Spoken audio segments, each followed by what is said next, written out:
Now, many species of fish, especially cichlids, have a way of looking like they're starving all the time. And every time you walk up to the tank, they'll follow you around and they'll act like they're just busting for food. Now, this is because in the natural environment, they need to eat every time they get an opportunity. So there's nothing ingrained in them to say that there's enough food, because they try to eat whenever they get a chance to eat in the wild. But that doesn't mean that you should feed them every time that they look like they're hungry in an aquarium, because if you did feed them every time they look like they're hungry, you would literally kill them, because the system wouldn't be able to handle all the excess waste and they'd get overweight and all these other sorts of very common problems that would be associated with overfeeding.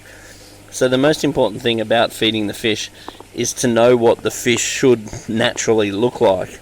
You need to know what it looks like if it's fat and know what it looks like if it's thin.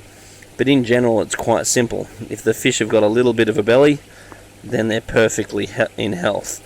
If they have a sunken belly, then they definitely need more food.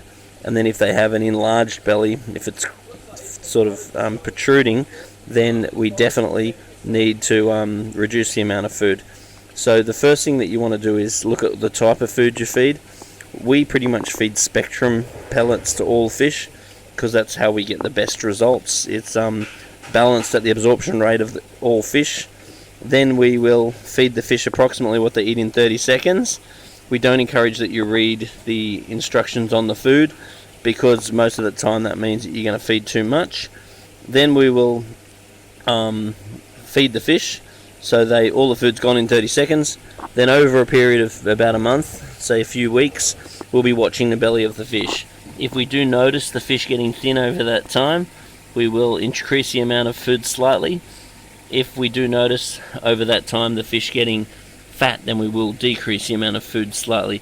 And you always govern how much to feed by the average fish.